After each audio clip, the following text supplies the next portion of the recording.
again, the standard of care is constantly changing.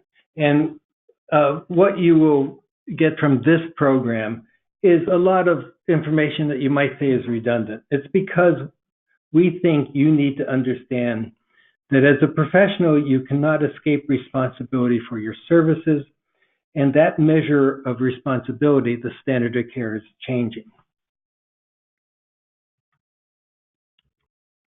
Almost everyone recognizes that the climate is changing. You probably have recently seen about the Anthropocene era of the development of the Earth. They're now dating the tipping point back to 1950, and that's a tipping point where human activity has caused major climate change. This shows you some of the problems. The climate is changing. The scale, is being anticipated in a number of ways, but could be significantly greater than we anticipate.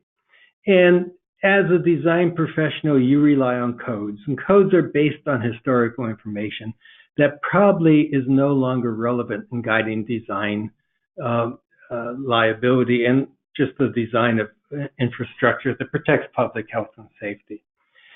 The other thing that of course, you should know is that in general, the built environment is really not funded to meet the challenges of climate variability. You may see large investments in New York to keep the Hudson from invading lower Manhattan. You may see other things around the country where they're taking some steps to protect from sea level rise. City of Miami Beach is a good example. It's raising its infrastructure, its roads, because it knows that there will be increased flooding. But right now, there's really not funding that really meets the challenges that are out there. And one of the things that you should be concerned about is that as we go forward, there's more models, newer ways to assess climate risk, and they will indicate climate adaptation strategies. And someone has to give those strategies more attention. The new tools will bring up more information that you will be probably held responsible for understanding. You know that implementation strategies have now really been either very localized or largely voluntarily commitments by either individuals, developers, or by state and local governments. So there's no grand strategy on how we're going to move forward as the climate changes and climate variability increases. There are policy decisions that need to be made and certainly aren't being made. You will probably see more and more information out there ranging from the conservative groups that say as CO2 rises in the atmosphere, we'll all be better off because plant growth will be much better. Plants will flourish with an increased carbon dioxide measurement in the air and not looking at the other effects of greenhouse gases. You may look at green building or green design or the whole idea of a Green New Deal. In fact, there's a presentation on that and other green challenges that's the American Bar Association presentation. That's nationwide starting tomorrow.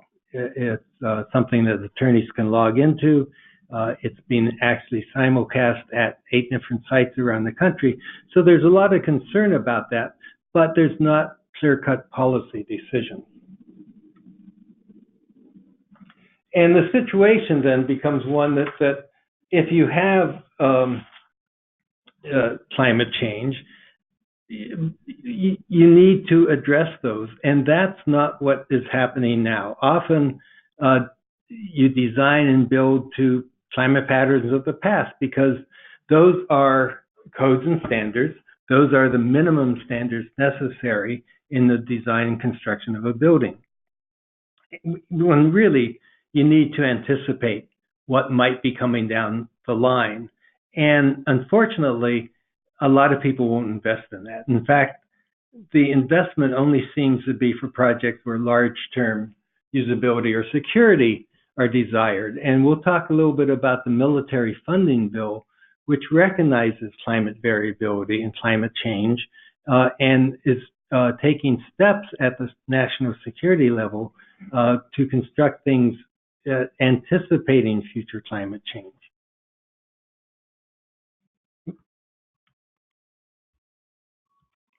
Okay, so some of the issues that you as a design professional have to deal with is you really have to understand the difference between what your contractual obligations are and what your professional duties might be. And those duties are established by your code of ethics. You all have code of ethics you have to follow.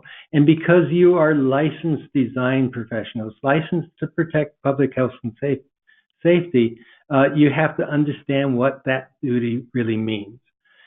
But you also have to deal with your contractual obligations, which may exceed or probably won't meet the needs of climate variability.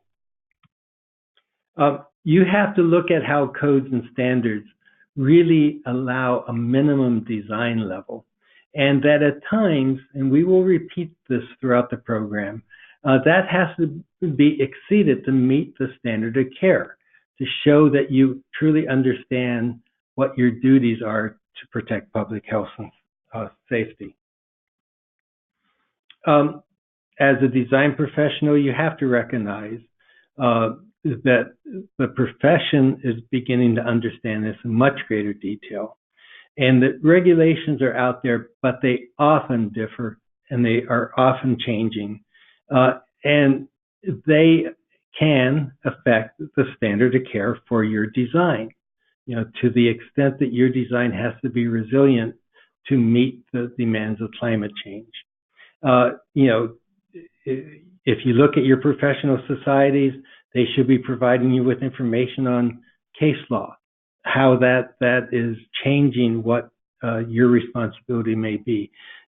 You can probably pull up studies and other information through your professional societies on what the real demands are, even though those demands have not made their way into code requirements. And you must realize that when you're working with a client, you can look at contract language, and we'll end this program today with a look at some contract language that might be helpful in protecting you, but will not protect you totally against your professional duty to meet the demands of climate change and to design adaptive and resilient projects. You know, in many cases, when a client does not want to pay for that, and you have many clients out there who are saying, that's not going to be my problem, you need to recognize what your responsibility will be, and that may mean that you have to go beyond normal design, the minimal design required by codes, to meet a higher standard of care. Now let's talk a little bit about adaptive and resilient design. I want to pose an example to you. You know, there's 4 states that probably have the most subtropical cyclone problems: Texas, Florida, Louisiana, and North Carolina. And, you know, they get hit by major storms routinely. Over the course of the last century or so, when you're tracking that, it seems that those major storms are coming together so now it's an average of maybe every 4 years where there's a major storm, when before it was once a decade or so. And you have to be concerned with that. Let's use an example of if you were involved in the design of a nursing home. We'll pick a state where this could happen, maybe North Carolina. And you're part of the design team designing the nursing home, or you could be the civil engineer designing the access road to get to the nursing home.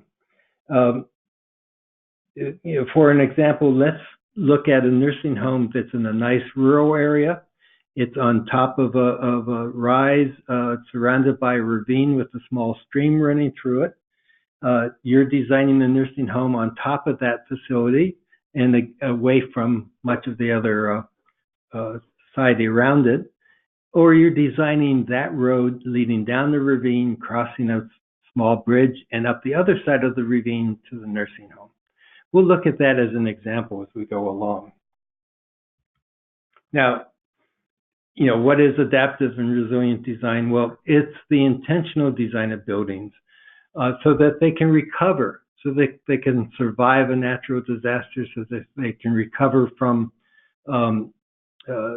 climate variability, so that they can be stable in the face of a change in climate.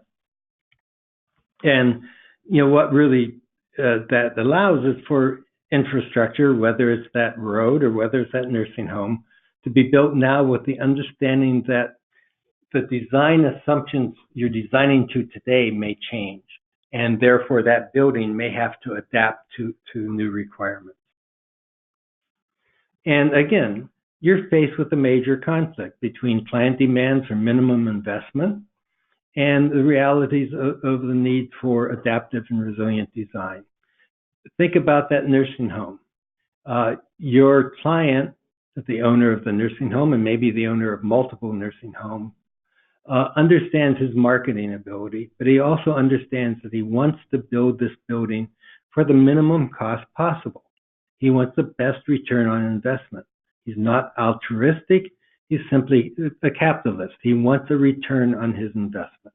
You are helping that person put a capital asset in place, and you have to meet the requirements that client wants. So you are designing this nursing home to meet all the requirements that are out there in the codes and standards on resiliency right now, maybe backup generators, maybe roofing that will be more robust than in many cases. Or you're designing that road leading to this facility, and you know that the client does not want to bridge that ravine with a major structure, but rather you're going to design a road that follows down one side of the ravine, across the river, and up the other side of the ravine. It's the cheapest way to do that, and it seems to work. And obviously, on every project, you have to satisfy the regulations. If you're designing that nursing home, you're aimed for that. That's what you're looking at. But you also have to meet the standard of care. And what is the standard of care in that kind of an example? Well, there may be a duty to exceed codes because of that specific project use or that location. And you may have to anticipate the variables in order to meet the standard of care. If you're building on that site, you may realize that 4 years earlier, that ravine was flooded. That stream that looks so placid now turned into a rapids and flooded that whole area down below where the nursing home will be, but where the road to the nursing home has to cross. Those are concerns that should come into your planning as you're working with that client on designing the nursing home and designing access to the nursing home. Because you also have to respond to the client concerns, and part of that may be more than the building code, maybe physical protection, maybe this nursing home is an Alzheimer's facility and the developer certainly wants people to be protected. Or maybe it's a durability issue. In this case, perhaps the developer of the nursing home wants it to last a long time, wants to retain ownership of it for a long time, and cares about it being durable. And what's the longevity of a project like that? Well, that has to be realistic, and that's something that client may or may not share with you during the design process. And the client may have expressed, in this case probably not, that if there's unanticipated damage, that facility has to be brought back into use almost immediately that restoration is very important to that client. Now, if that client has come up with and expressed these concerns to you, they add a great deal to the parameters that you're planning, that you're designing to, that you're planning that road for, that you're designing a structure for. But with that nursing home and with all kinds of projects out there, it seems more and more that people care less about investing in them and only meeting a minimum standard. You see this in places like Houston. Even though they have a resilience director for the city now, they want to rebuild in areas that they know were flooded, had been flooded, and would flood again, rather than facing up to a drainage system that will allow access to certain neighborhoods during flooding. They're going to continue with having the roads serve as the drainage system, thus making it impossible to reach part of the city during flooding. So many communities out there are building unwisely, and they're asking architects and engineers to really meet the minimum and build unwisely, and will rely on assistance after the fact. This has happened in many coastal areas. South Carolina is a good example where rather than deprive people of property rights to build in areas where no one in their right mind should build, the state forces insurance companies to insure homes that are built in high-risk areas, right? Their attitude is, if that hurricane wipes out again, you have insurance, you have federal disaster relief, you have FEMA coming in to help. So let's not take away rights from people. Let's let somebody else pay for the damage after the fact. Now, part of that and part of the standard of care is you have to understand the American legal system and how it affects professional services. And again, when we have a paper on this on our website, I think that would be a great resource for you. But let's talk a little bit about American law. There's only two things you have to know about American law. The first is that American law, whether it's tort law, that's what professional liability insurance covers, or contract law, protects the reasonable expectations of the parties. And a party is responsible for the foreseeable cost of their wrongful conduct. In terms of professional liability, tort law liability, the law says that client expects you to meet the standard of care for those services, right? Expects you to design something in a reasonable manner.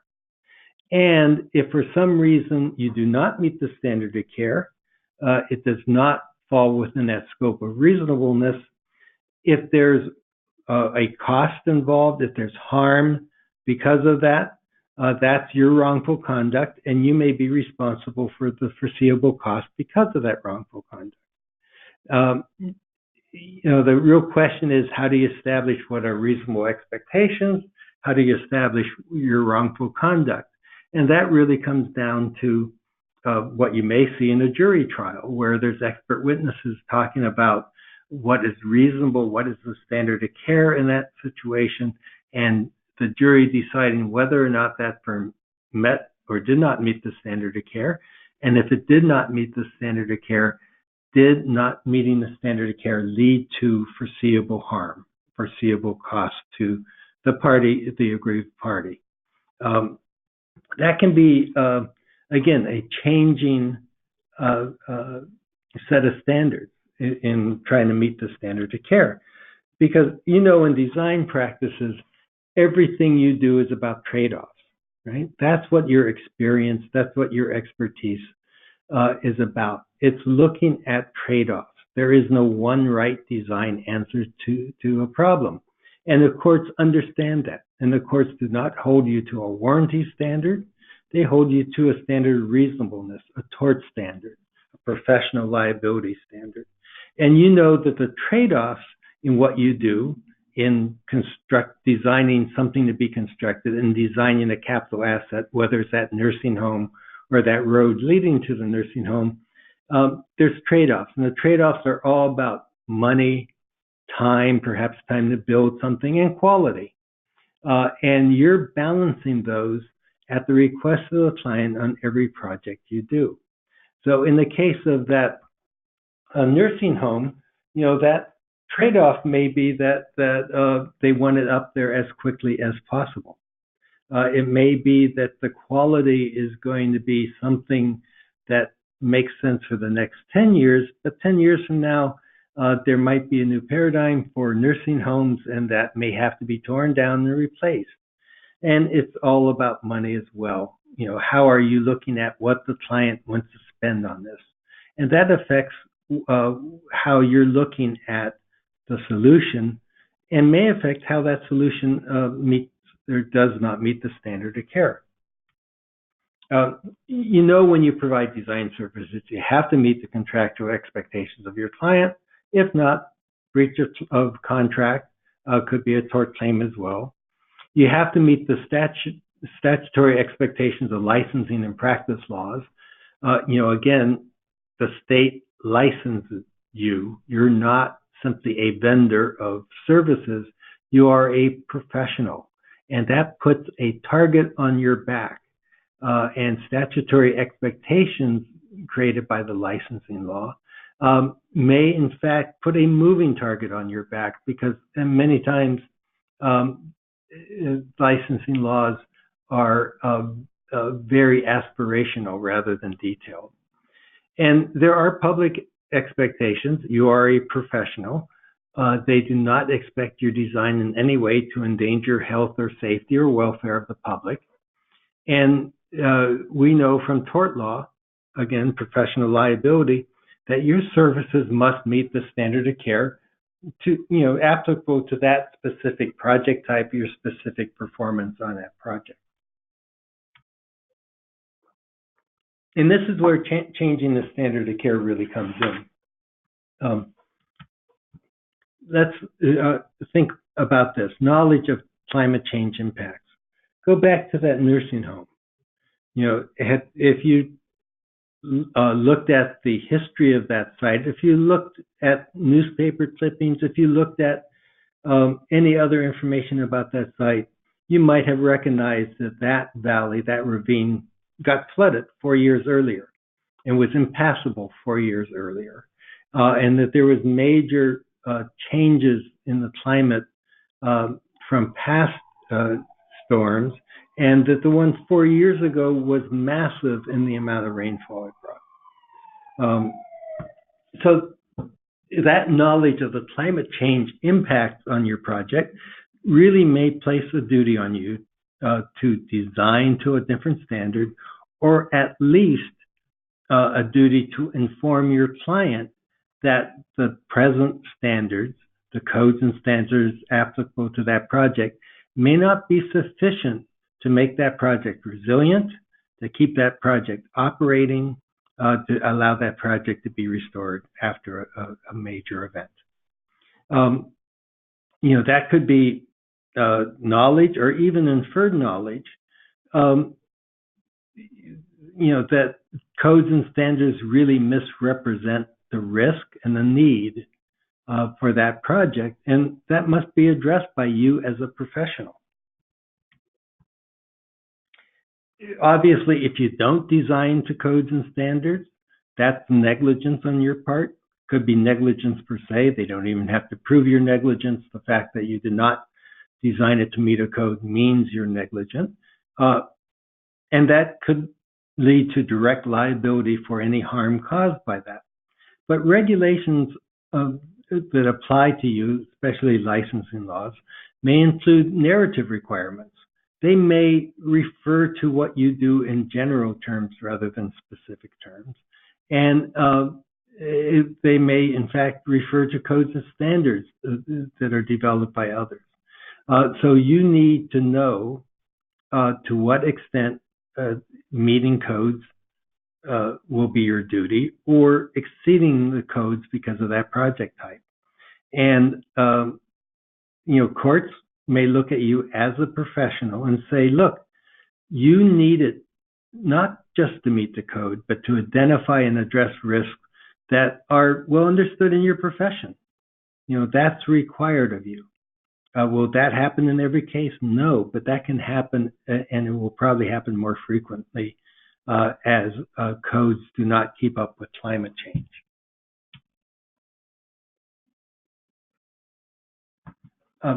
The courts also look at industry custom, and you could say, well, this is a way we all do it. This is the way nursing homes are designed. This is the appropriate standard of care.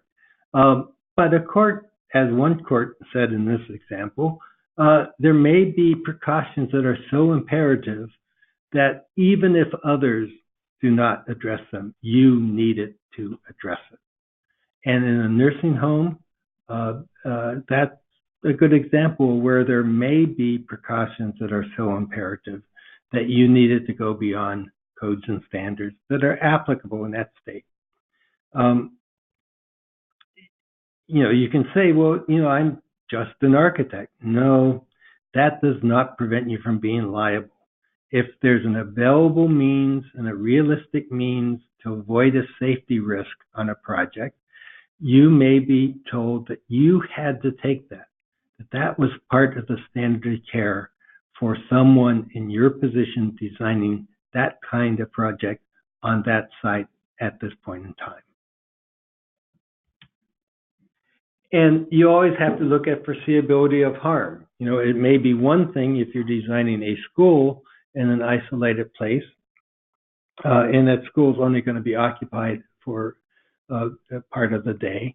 But if that facility is being occupied 24/7 by people with compromised immune systems or mental problems or any other health-related situation, a court may very well require you to understand that the foreseeability of harm was much greater, right? So there's always a level of due diligence, but as one court said, taking into account the best science is the responsibility. Designing to existing codes is insufficient. That comes up in case after case. In case law, it affects mediations and arbitrations as well. So foreseeability of harm is something that when you're designing that nursing home or designing the road leading up to the nursing home, you needed to anticipate, you needed to think about. So compliance with zoning and building codes can help on determining the standard of care, but as we pointed out here, compliance alone will not necessarily shield you from liability for damages. And again, let's think about that nursing home. You've designed a nursing home, you've met all the codes and standards that seem to be applicable. Everything was approved. That nursing home sat on top of that hill away from where the water would be. But the storm came, the storm that was perhaps even worse than the one 4 years before. The roof is leaking. The power goes out because you're on an isolated spot. The emergency power comes on, but it may not be adequate for the number of people in that nursing home at that point in time and the kind of care that they needed. So you've got major problems with a nursing home that's inadequate for the purpose it was designed. What do? Well, in that case, they may try to evacuate the people. But think about if you were the engineer who designed the road, and because of the client's demand that that road be relatively inexpensive, it doesn't bridge the ravine, it goes into the ravine. That road is no longer passable. There is no way to get the people from that nursing home out of the nursing home in a safe and reliable manner. Right? Is there now going to be a helicopter airlift to get these people out? Will there be a group of boats that might be able to get people down the hill and into boats in a way? That's the kind of problem that could create major claims. Claims against the design team for not designing a nursing home as more or less an ark to keep these people afloat during the bad weather, or claims against the civil engineer for designing a road that the civil engineer knew or should have known would be totally inaccessible during a major rain event. Now, again, let's talk about the impact of codes and standards. Courts have imposed liability on project owners and design professionals who do not design or create a project sufficient for the safety of people who use that facility. And again, codes set minimum standards. So as climate variability increases, as climate change causes more and more problems, you have to look beyond codes and standards. Reliance on the industry standards, this is what everyone does in this case. This is how, for instance, nursing homes are designed. It may not mean that you won't be judged by the reasonableness of that design under that specific circumstance. And, again, meeting the standard of care may not be enough. Code requirements may be satisfied, but you may be held liable for not designing appropriately for the kind of conditions that could foreseeably lead to an injury. Again, you may be negligent, either by not meeting codes or by not exceeding codes in a way that was prudent. And if that negligence led to injury, you may be liable. That's a foreseeable injury. It may be liable. And this has always been true. Think about designing a water treatment system, and because of your error, your negligence in designing a water treatment system, lead is in the water supply, and many children are damaged because of that exposure to lead. You may be held liable for the foreseeable harm to all of those children, which could be enormous. Now, the federal government has worked with state governments and others to try to come up with what to do about climate change. But as you know, that has bounced back and forth. The climate assessment that was released just in 2018 warned the government, warned the public that sea levels may rise up to 14 inches by 2050, even perhaps as high as 4 feet over what they are now by 2100. It looked at climate variability. It looked at coastal regions having more and more flooding. It looked at more tornadoes, more cyclones, more and more destructive storms going across the country, as well as it also assessed climate in some areas such as California, where wildfires are expected to increase as drought conditions are expected to increase. So there is information out there, and you can't hide from that information, because someday a court will say that was well known to you, and as a professional, you should have made your own assessment of that. Now, some professionals are very active in the climate change issue. The American Society of Civil Engineers published years ago the flood-resistant design and construction requirements, and these are they're in a number of forms, but they're really establishing minimum requirements and expected performance for siting of a project, construction of buildings, things like freeboard. You can look at these. You can download them from FEMA, for instance. Just look for ASCE 24.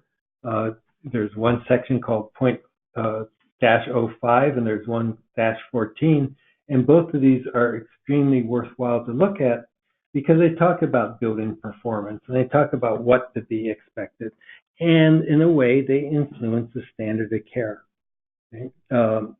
They are very technical in nature, as you can imagine, because they are standards, but they're being tied into both the IBC and the International Residential Codes. So you need to be aware of this information. Now, you probably know that before he left office, President Obama directed FEMA for the National Flood Insurance Program to require higher elevations for foundations, not just in what is considered a floodplain, but in areas that have been flooded recently. So a much broader set of requirements. And even though these projects would not have been listed on the flood maps, or were listed as being in an area that required no action, FEMA was supposed to require that more resilient construction take place. Part of this was adding an additional 2 feet above the base flood elevation for non-critical actions, and 3 feet for critical actions. In other words, if you were building a home that may be 2 feet, if it's a non-vital structure, maybe a barn, it may be at the base flood elevation. But if it's a hospital or school, it may have to be at the 3-foot elevation. This was supposed to change design guidelines across the board, and that was being done through FEMA and through the National Flood Insurance Program. But of course, what happened after that is they were immediately withdrawn. President Trump took them out of the FEMA order. He revoked the executive order, basically because he said, look, this would cost more, and the people who are investing in these projects probably don't want to pay that much. So we shouldn't demand that they do this, that they have a higher base elevation for their projects. That may just cost too much. It may make parts of the country that people have in private property unusable, and thus taking away their rights to build on a private property. So FEMA rescinded the new regulations. They would have been part of the federal flood risk management standard. They are not part of the standard now. Now, you may think that's really a step back, and how does that affect us as design professionals? Does it mean that we still have to look at higher freeboard requirements? Does it mean that we no longer have to do that? What does it mean when we have to talk with a client about this?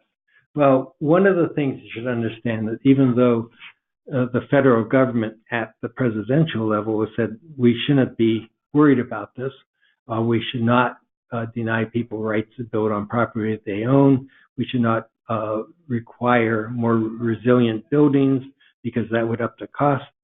The military has different views on this. And the military funding bill, which is known as the John McCain bill, the most recent National Defense Authorization Act, includes preparation for climate change.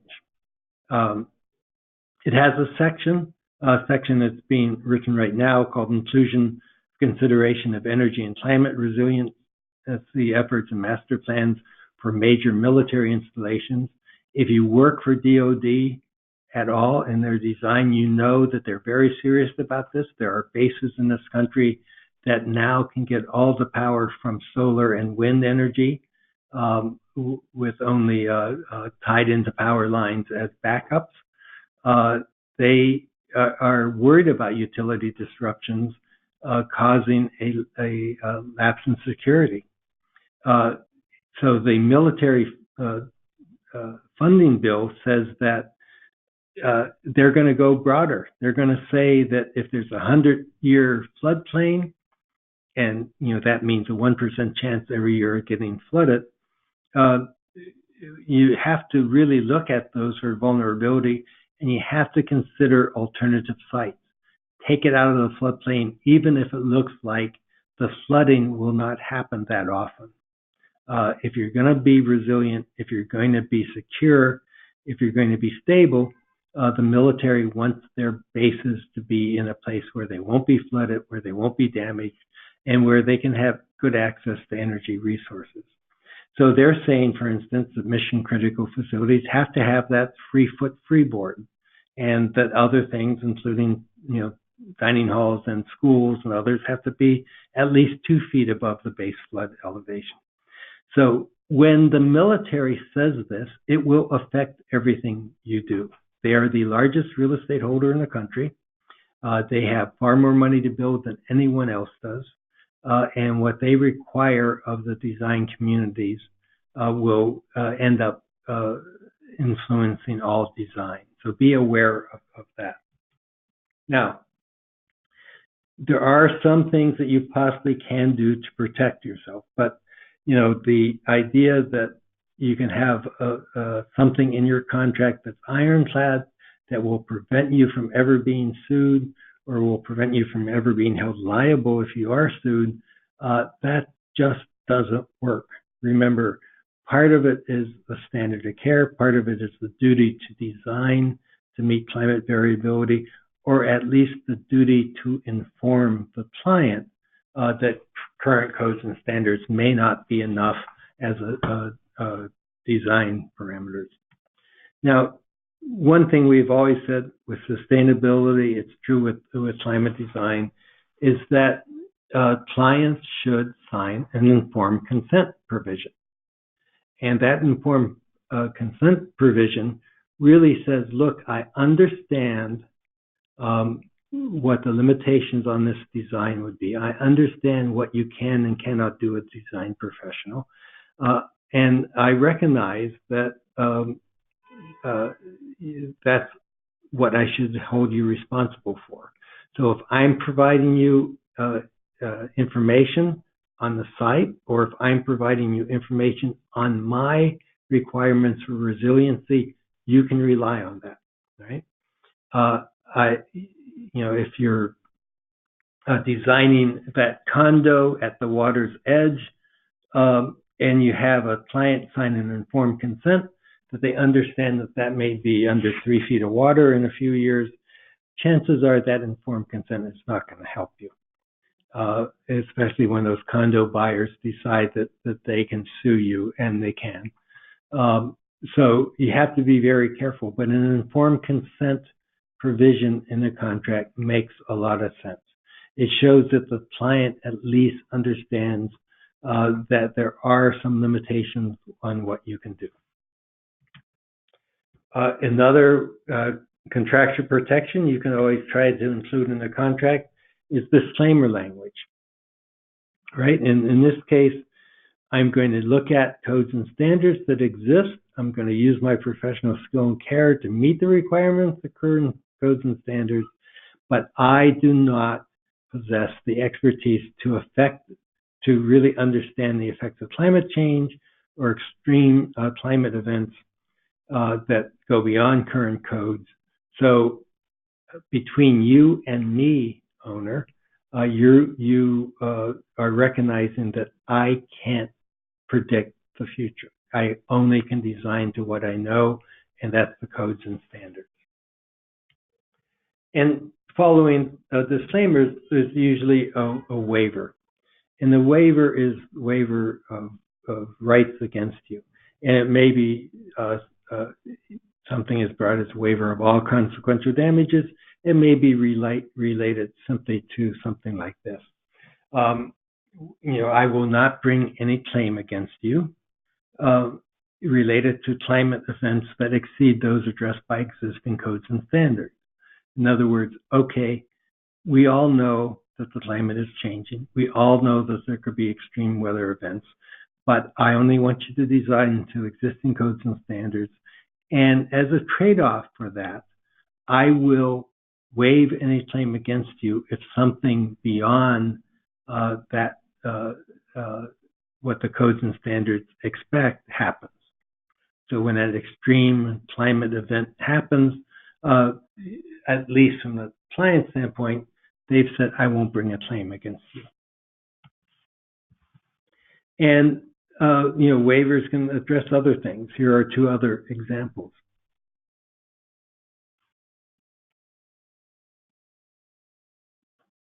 You can outline exactly what a consequential damage is, right?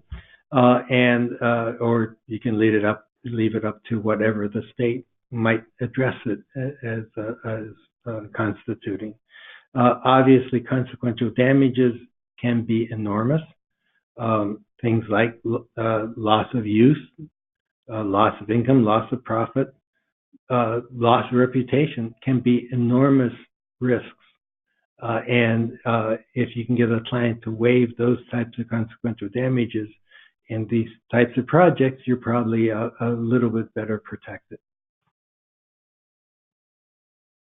And of course, a limitation of liability is always a possibility.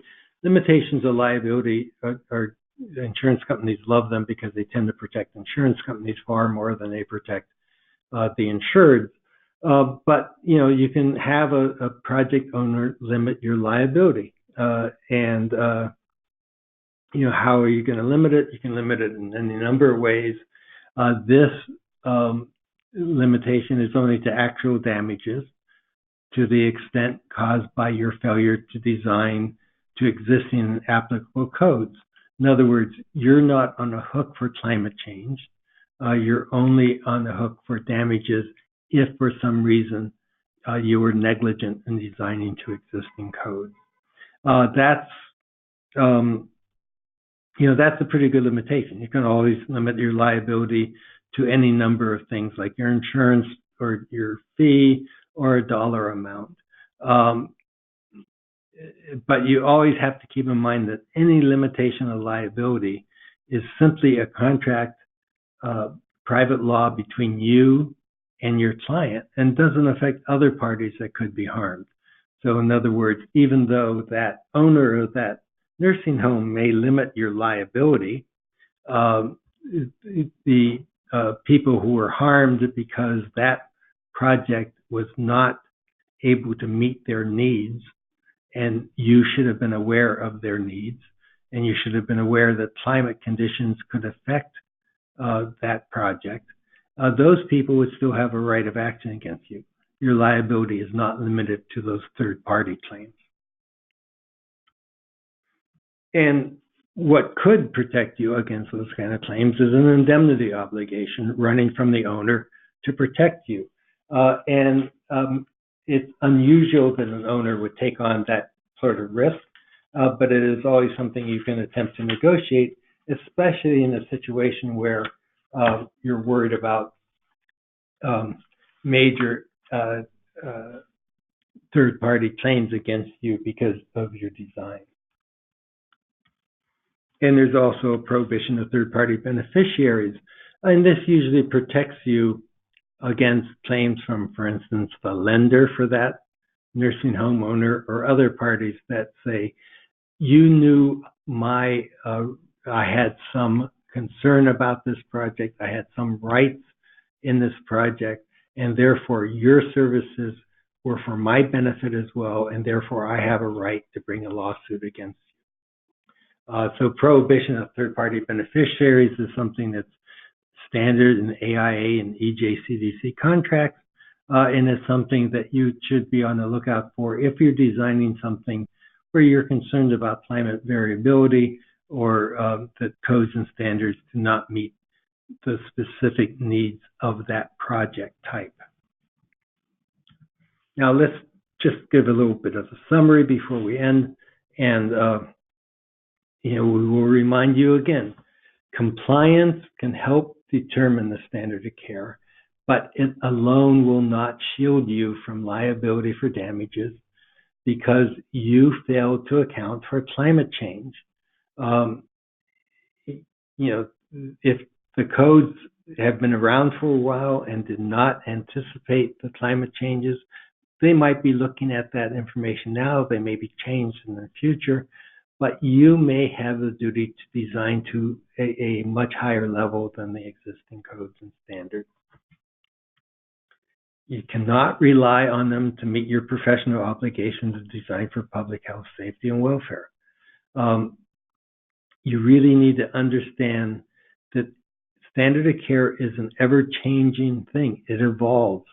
It evolves depending on a number of factors, including how your profession evolves.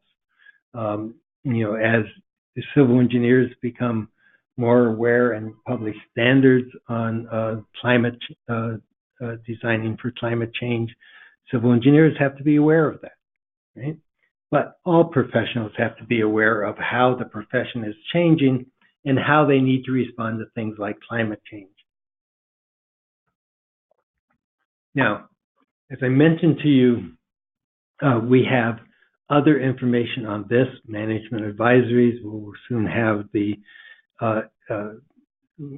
paper from our annual meeting of invited attorneys, and all that information is available to all of our policyholders on our School of Risk Management. If you haven't been on to the School of Risk Management, go to Schnur School, click on the School of Risk Management, register for access to the site. You can register for access to the continuing education courses on the site. You can tie into our blog that talks about developments on things like climate change. So it's constantly being updated. It has a wealth of information on it. And please don't think these webinars are standing by themselves. They are backed up by a lot of information. And if you're a policyholder, you have the ability to get that information through our School of Risk Management. And that basically concludes the course. We will look to see if we can possibly answer some questions now. Many times it's a lot easier to answer questions privately rather than for the entire group. So we will do our best to answer your questions rather than doing the entire webinar based on a few questions that you might have. If you do need information on your continuing education credits, you can always send an email to Andrea Tyler. She will be sending out to you the survey in a few minutes. Please respond to that survey. It helps us prepare future webinars, but it also, if you're a policyholder, can obtain the continuing education credits for you. So that's all we have today, and I thank you for participating.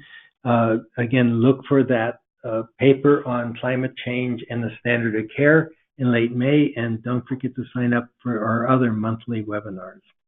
Thank you very much.